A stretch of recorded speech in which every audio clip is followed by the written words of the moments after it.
Welcome to The Lab, where we talk about life and beats with creators in electronic music around the world. Brought to you by Pushing Buttons Collective.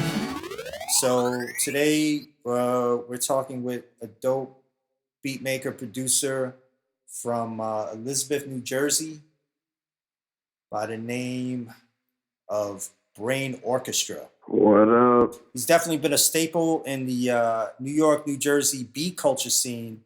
I first met Brain at a beat house show about 2 or 3 years ago, and he was killing it on the SP 555, the SP 555. He's down with Freak Show, based out of New Jersey, which also boasts other producers like Good Food, Jamar Jacobs, Arcade, Fat Blood, and Saya. He's got an extensive discography out, and definitely check out his Bandcamp and Spotify and other digital platforms. So it's great to have you here, man. What's good, my brother?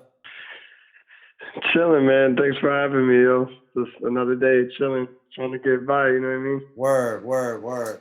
So, man, like I said, I met you like about 2 or 3 years ago at a beat house. When did you first start, doing stuff on the beat culture scene in New York, New Jersey area? Probably close to like 6 years ago, about 18, 19 years old. I started playing a lot of beat sets in the Newark, Elizabeth area in Jersey.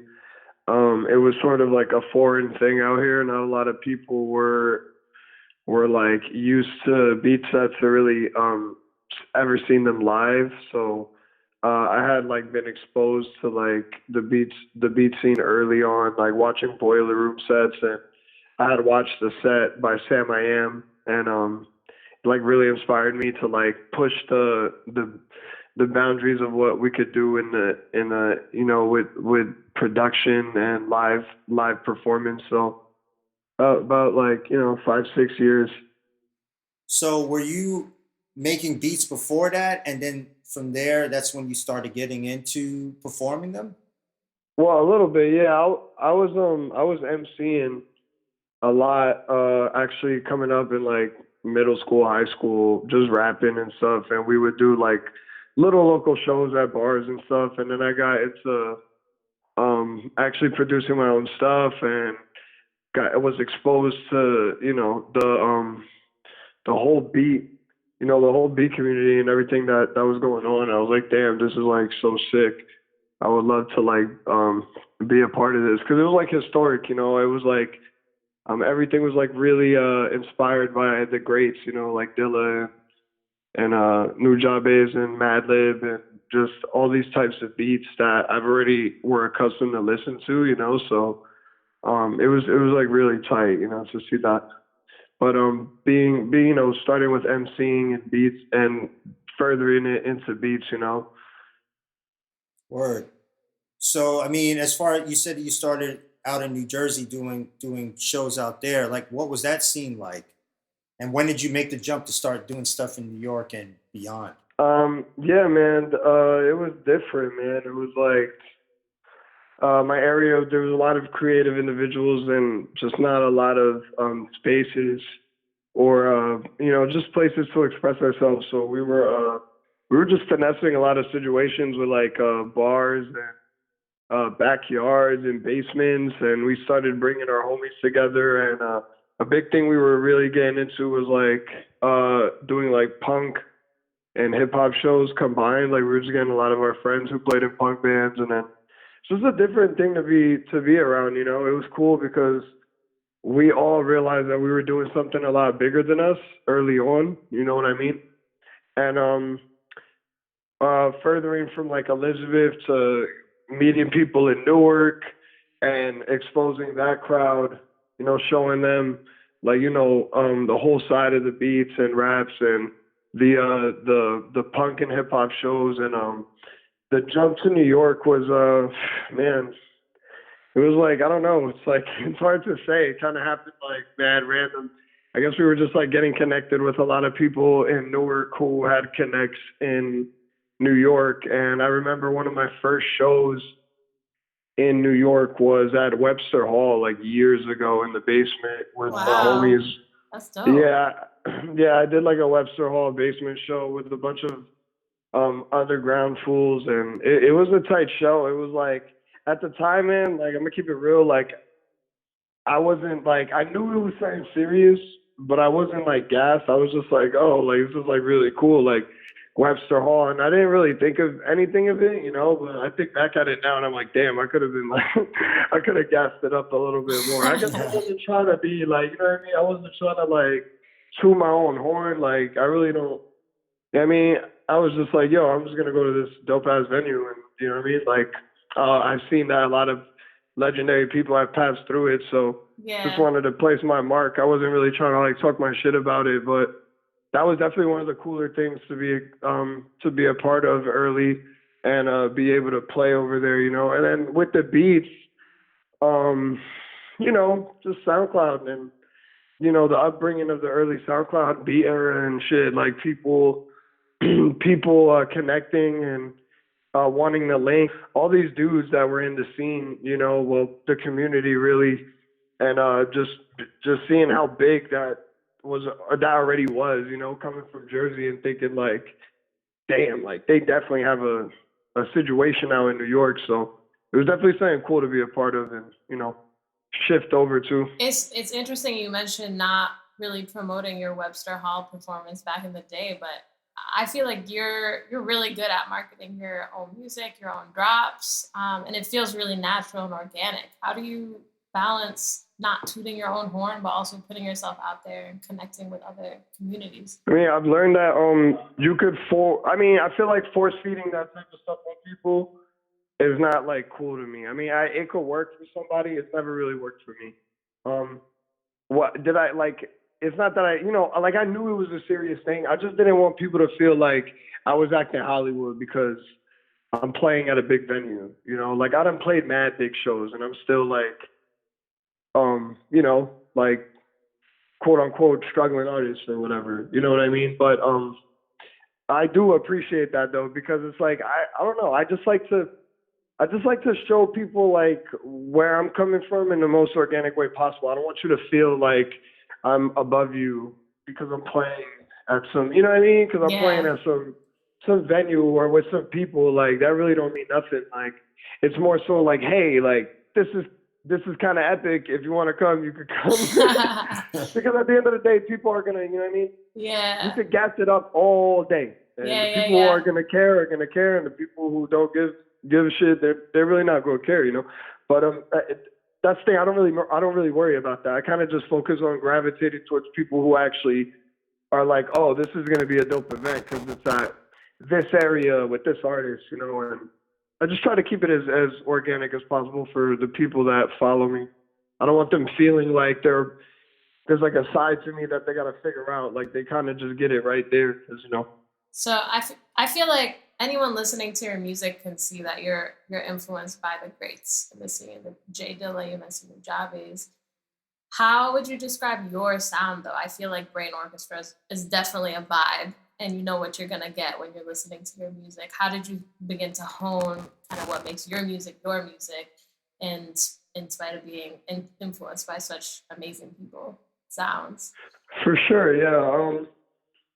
I think an important thing for a lot of just artists in general is like at the end, it's not like you know there's a lot of new things in this world. There's also not a lot of new things under the sun, you know. And Mm-hmm. Shout out we Nas.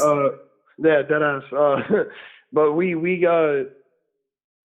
I feel like just paying that homage could be in your own way, and it doesn't even need to be like something that sounds like somebody you're influenced by or inspired by. I feel like just taking those notes, and I think it's more than just like techniques and what people assume makes a good producer. I feel like the real notes to take from these people that we look up to is just like to not really care or you know what I mean? Word. Not in a sense where it's like we don't care about our people or our fans. It's just like have fun. I mean, Just like get I'm out of sure your Dilla. head. I'm sure. Yeah, I'm sure Dilla plugged up and just made beats. He wasn't really like thinking about it.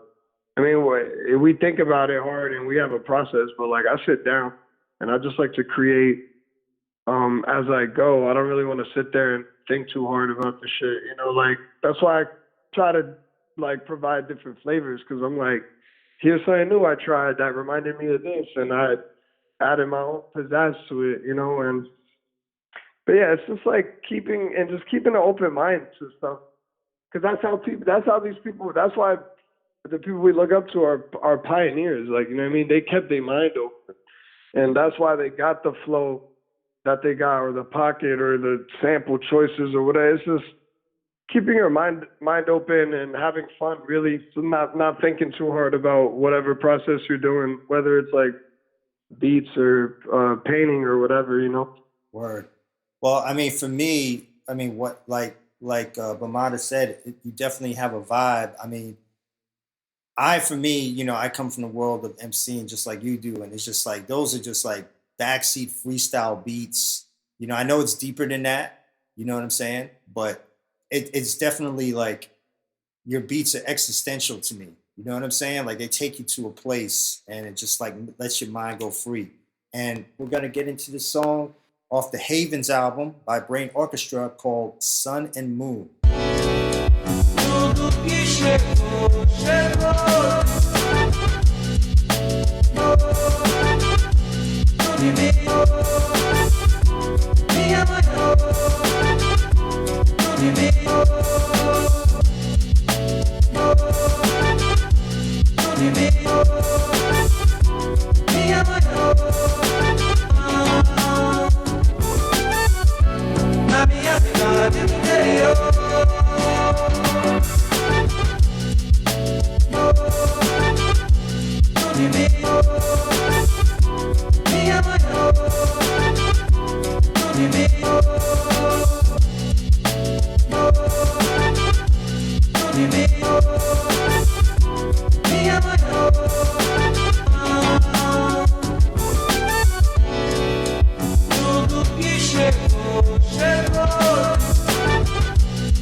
You know, what are your main weapons of choice when you're making tracks?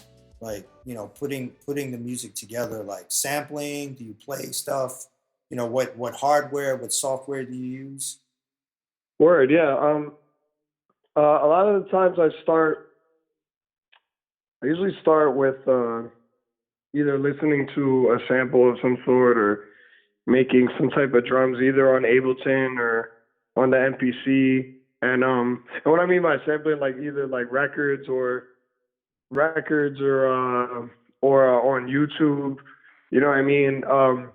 I just try to start with like a fresh idea or hear something and like quickly figure out a way to like chop it up in my head. Like I hear like a melody, I'm like, oh wait, I could do it like this. And like I kind of just like speed off into cutting up the sample, either in Ableton or Machine. And I usually use my MPC strictly for like drums, but I do chop samples on it every so often. I kind of like to, if my studio setup is like almost like a round robin thing where I kind of like just sit there and unplug and plug in and like plug my SP into the record player from Ableton and then take the dub cassette into the interface back into Ableton and do like a remaster or like sample from the record player to the SP and manipulate it a little bit back into Ableton and then run some drums on the MP. It's like I don't really have like sometimes a clear way. I'm always trying different things with like the minimal things that I got. You know what I mean?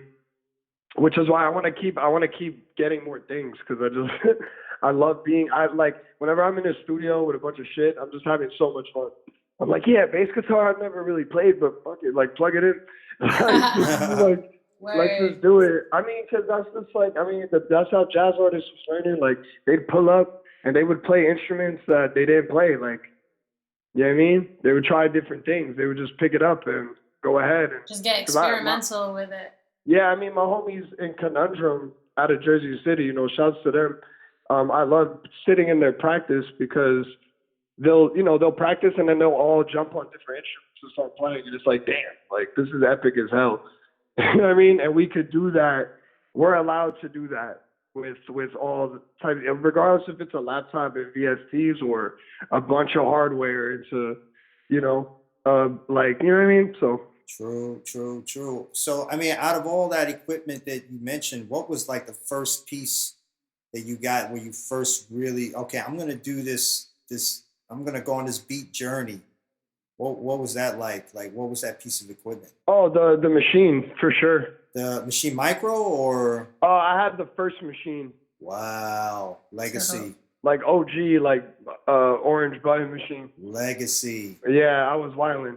That shit blew my mind because I was making beats on like FL, and then when like I tried like a beat pad, I was like, yo, this is like what the fuck? This is like a whole nother level of like like I could like chop samples and do drums. I was like so amazed, like you know what I mean? Because I haven't seen it in videos, and I'm just like, this is crazy, like you know what I mean?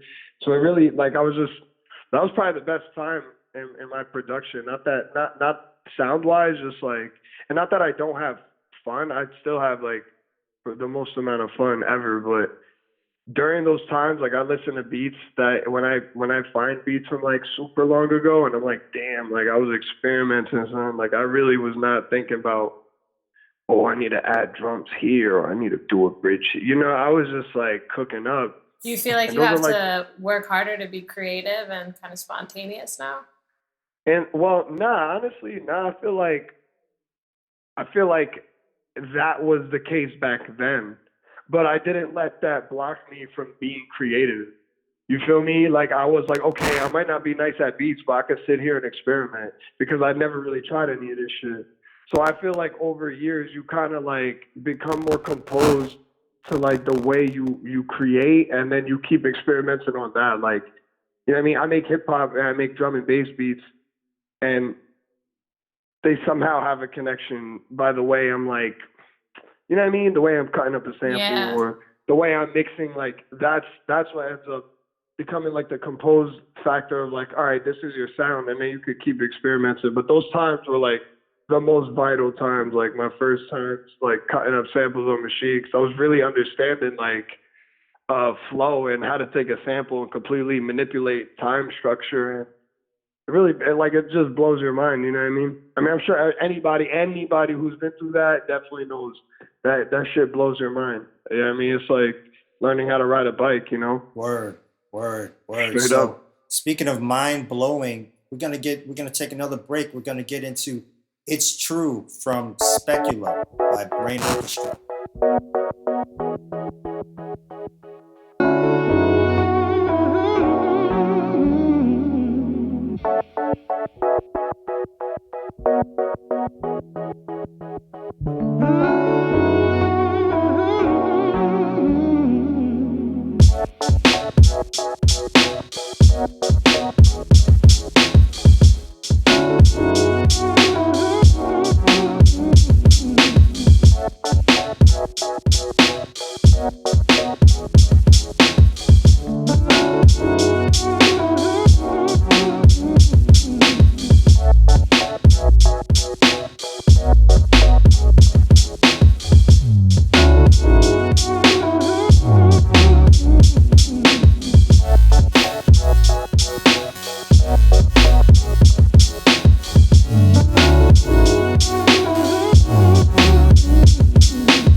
With all that, you have, like we said before, you have an extensive discography.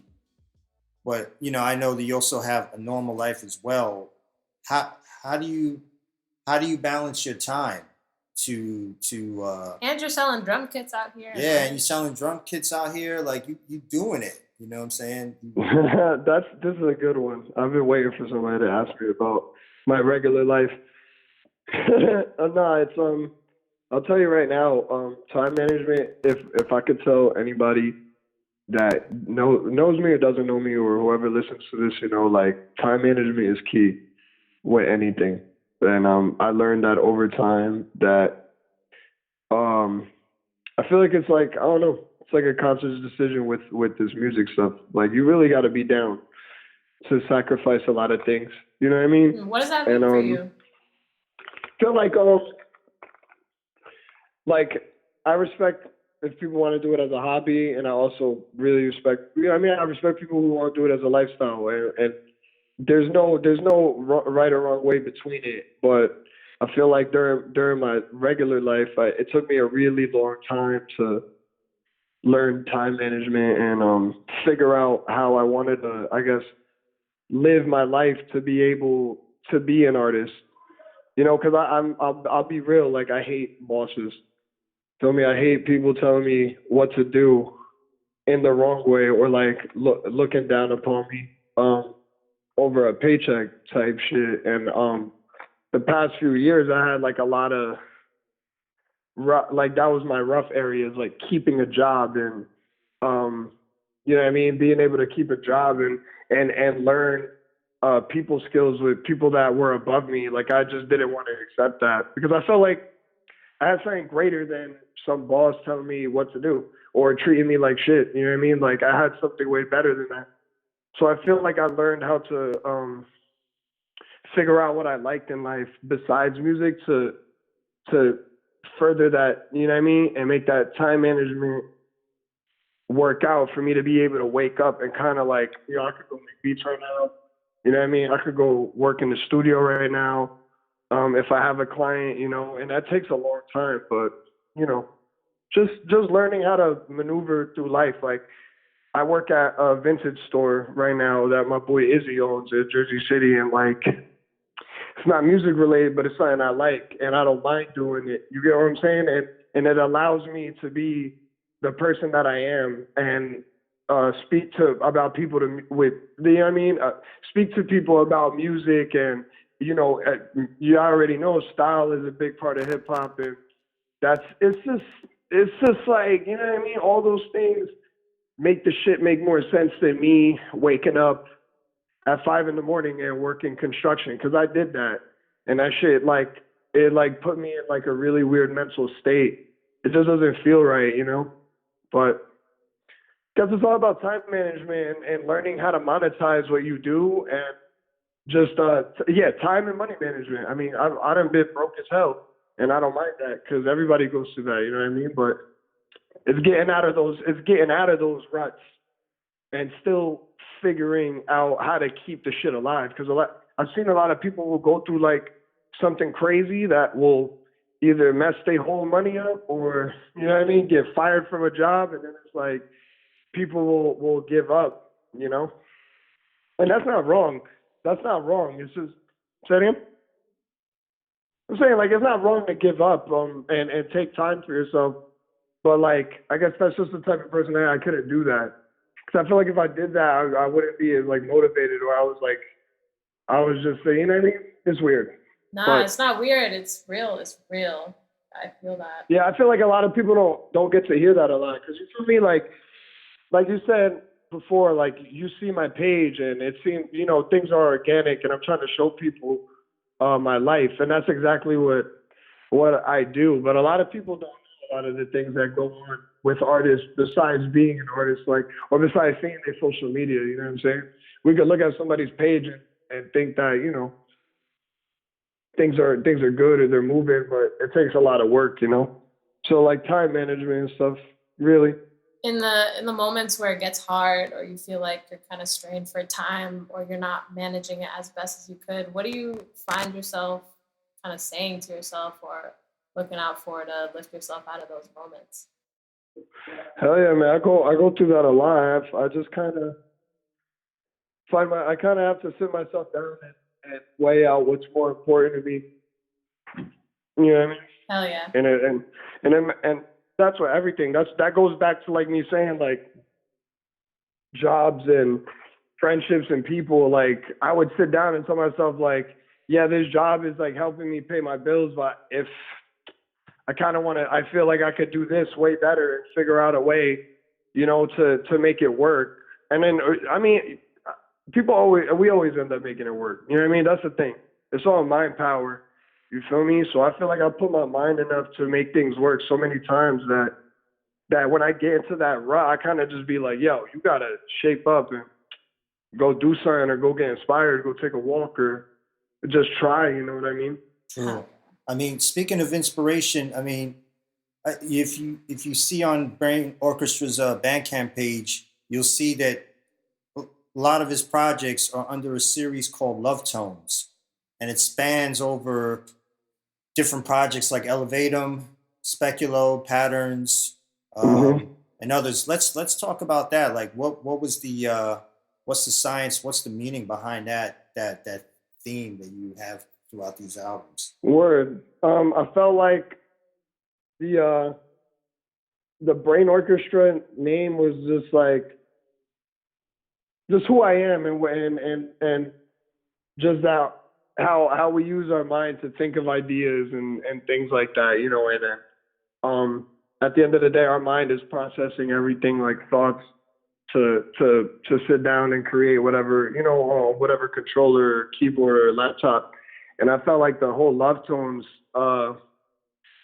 character, or it's like weird. It's like half a character, half of, I guess, what I like to call my genre, or not my genre, my style of, you know what I mean? Yeah, your sound. In the realm of hip hop or beats. And I think the Love Tones material is just a lot more expressive and deeper experimental things, because like that's where all like my ambient stuff sits and my crazy progressive composed stuff that's like really like, out there, and synths and keys and really hard drums as opposed to me like just flipping a sample and adding breaks, which to me they're both equally amazing, but I like to do the Love Tones stuff to show that like I have a different side that's going on within the Brain Orchestra world. It's like an extension.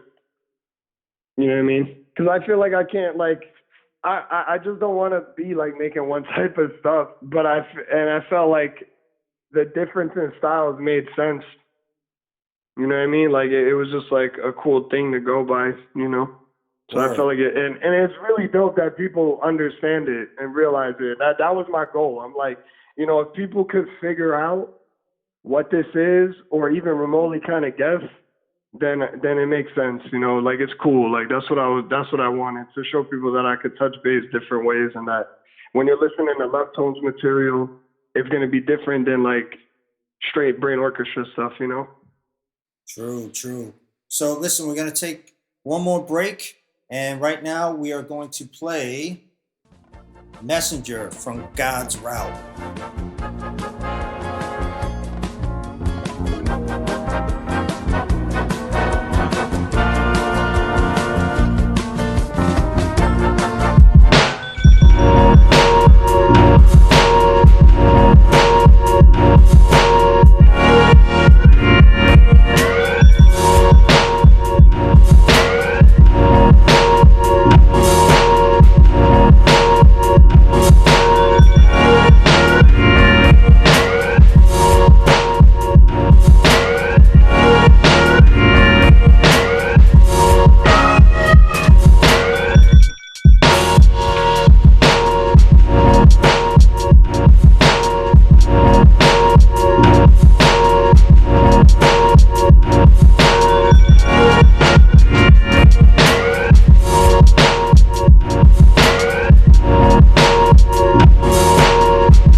interview, you're down with Freak Show, which is a collection of like-minded beat makers and artists.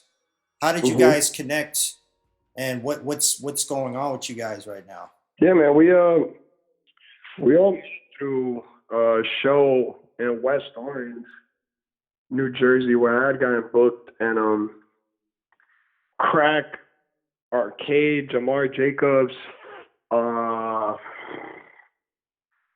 who was the other guy, bro? Damn, I'm trying to sit here and remember something. It was years ago, but I mean, we all did this. It was Benetton Music, a Peace All, a bunch of people, and we had did this show at this studio in West Orange, and like it was weird. It kind of just happened. Like we realized how sick the event was and how different everybody's style was, and we kind of like made that connection. Like, yo, we could, you know what I mean? We could start saying, this progressive beat showcase with visuals and beats. You know what I mean? True. So we composed a team of like-minded individuals that, I mean, we were all there that day, basically. You feel me? So it's kind of like everybody met that one time. Oh, And it was really cool. Like it was like really dope. A lot of people. I mean, some people knew each other already. I met most of everybody that one time. okay. So it was tight. And yeah, man, we're literally in the middle of just focusing on how we could just better the show. I don't really want to say too much, but we just been focusing on getting our live streaming and our visuals up there, like our the way we set our shows and like make our shows diverse with the type of beats. It's like, I don't know, it's a whole different type of science, like curating shows. You know what I mean? True, But I love true, it, and it's true, fun doing it. true. Any plans for putting out a compilation or anything of? We're actually working on something. We had two compilations come out in the past, Exit Source and the Slack tape. They're Okay. like very rare, and they popped up in like extremely random occurrences or shows. And if y'all want to tape, y'all can holler at me. We have a few. But yeah, we're working on something. I just don't want to Yeah. spoil too much. Yeah, you don't want to spill the sauce yet. I got you.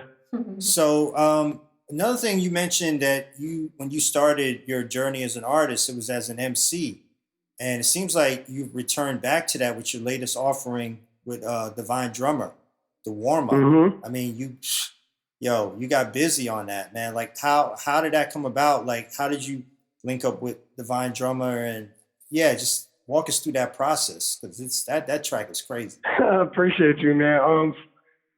Man, one thing is like I always loved writing bars. I mean, it was what I started doing before beats, and for a while when I started making beats, I was like, okay, if I want to rap on my own beats or rap at all now, I feel like I really need to like get a more composed sound, and that's for the MCing. And then when meeting Divine, I had met him the first TBC cipher I went to when John Robinson and I think Yumi. Was it Yumi? I don't know. It was a few people. Yumi, And then you had Unusual. invited me. Yeah, you asked me if I wanted to play. So I had played, and then Divine went there into that Bee Gees flip, and Yes. everybody was like, yo. So I was like, damn, son. I remember telling him, like, yo, this shit is crazy, son. And then we did the cipher together, and he was just playing beat. I was like, yo, these shits are unreal. Yeah. Like, this guy's beats are crazy. Like, I was amazed. Like, for real, bro. Like, you know what I mean? It was Yeah. like that's what I'm saying. Beats are just like, that dude has beats that are just like, damn. Like, I wish I could hear beats like this all the time or rap on beats like this. You know, so I asked him if he wanted to collab, and he was down after hearing me rap a little bit at the cipher, Yeah. and then I showed him a voice clip on warm up on my phone, like super quick, and he was like, damn, this shit's crazy. And then you know what I mean? So we Yeah. just started kind of like keeping connected, and he sent me some stuff, and I'm in the middle of writing some more joints still. Word. I mean, any plans for like a EP or a project with him, or you just Yeah, that's kind of what I'm planning to do, honestly. I wanna try to do something with him. just get something cooked up properly. You know what I mean? And I don't know how I want to do it, but either like, something physical for sure and something that will definitely have us both involved very much and just something cool, you know what I mean? I feel like his beats they're just insane, bro. Like they're just insane. I love his beats. That's like, awesome. You know what I mean? Nah, he's really like on some OD shit. So like I feel like we'll do something super cool. I just don't want to call it too early, but I know something's gonna come about. Yeah, you gotta put it out there, Yeah, word. Yeah, because that I definitely want to take time. I feel like those beats his beats are like years of knowledge on the track. So it's like, damn, I don't want to like half-ass this shit, Well, you know Slouch yourself, so. You've been in the game for a minute, man. Do you have any advice for emerging beat makers or people who are just starting out? Yeah, I feel like stay connected with everybody you enjoy, and even if you don't enjoy them, man, it's like just staying connected and giving people pats on the back. Like my OG Tone, shouts to Tone Customs, man. He was on IG the other day and said the best thing to do is give each other compliments, bro. And I feel like if we're gonna uplift each other, you know what I mean, just have fun and just pat each other on the back because we all doing the same thing. We all trying to get up out here. Word. You know what I mean? Because I don't like people. You know what I mean? I be having people approach. I really appreciate it, but sometimes people approach me on some like, yo, you're so on. Like, damn, how's living? And it's like, bro, like we could all be on this type of time. I don't think that I'm above you because, like, we okay. Because I was once in a position where I was looking at people and like, oh man, that's so far-fetched. But it's really not a far-fetched thing. Keeping good connections and honestly keeping out of drama. You know what I mean? I'll throw that out there. I'm a type of person where my early Twitter days, like I was in a lot of drama. I was really outspoken. I really didn't, I had like a zero tolerance for people, but I feel like I'm just staying out of the drama, man. It's not worth it, Keeping the negativity out. Word. Yeah, for sure. And I mean, again, that's like me telling whoever's listening to this that out of experience, just don't even, you know what I mean? That it's not even worth it all the time. It's never worth it. You know what I mean? To be, and I still catch myself being that type of person sometimes, but yeah, man, just keeping everybody motivated and having fun, and making sure everybody is on the right path. A lot of people be getting like, lost in their thoughts with it because they don't think nobody is like, trying to rock with them. But there's a lot of people in our corners, True. That is so true. Well, we're in your corner over here, man. Facts, man. Over here too, man. Yeah. Family stuff, man. Words, family. You got any shout outs? Anybody you want to shout out? Yo, shout out to the whole Jersey and East Coast, the Freak Show, my parents. You know what I mean? Y'all, everybody, man. Everybody doing their thing and waking up with a purpose, you feel me? Trying to do something better in this world, you know what I mean? Cool, man. Thanks for joining us. Yeah, thank you for having us, man. Where can we find your music, or where do you live on the net? Brainorchestra.net. You can find everything. I have a shop up there with merch. All my links are up there. My Patreon link is up there. All my streaming services. Yeah, man, brainorchestra.net. You'll find all my social links as well. Everything's right up there for everybody to see and stay connected, you know what I mean? True, man. So, yo, this was Brain Orchestra. Thanks for coming through, my brother. We're going to close the show out with Warm Up, produced by Divine Drummer, the Brain Orchestra on the bars. Facts, man. Thank you, guys. Hell yeah, man. Sad. Yo. Listen. I'm like, this a warm up, letting the ink get the paper torn up. I heard your tape is borderline boredom. I'm about to scorch 'em. These flows not synthetic, I'm a lord in the game. My money stretched like accordions. It ain't a fable, throw a stack at the table just cause I'm able. You can't surf the wave, I ain't cable. But watch TV, not me. Like a ladle, get the scoop. This ain't your average package you can label. Yeah, you can't deny 9, speaking heat on divine. The earth's mine, make the floor split in magnitude 9. Get your ladder to the line, your longevity is slim like a dime. I'm finna bang like the clip from the 9. Most of you ain't seen what I seen or did what I did. You think you off and stealing Snickers and shit? That shit is comedy, My partner's only talking about a lot of cream, and we make noise because my hitters hold a lot of heat, yeah. And serve quarter pounds on a lot of streets. I don't give a fuck, I ain't trying to keep my pockets clean. Y'all tremble like I'm pointing the barrel. Cock and squeeze, I'm a pharaoh, and the morals go beyond Socrates. Throw the saw in the cut, what up? Pour the bubble up in the cup. You speak trouble, kid, you know that it's us. 2 dubs in the tuck, and shit look like elephant tusks. And I'm comfy tracksuit in the club, go ahead duck. I'm aiming for heads, my brain boots up in the morning for the sake of the bread. Keep it moving through the latency check. We catch checks from stage presence, and I ain't even breaking a sweat. Never been the type to take or forget. I bled pain on the beat. In return, I got parades of respect. And instead of being real, you let the fake chain chafe on your neck. Listen, yeah,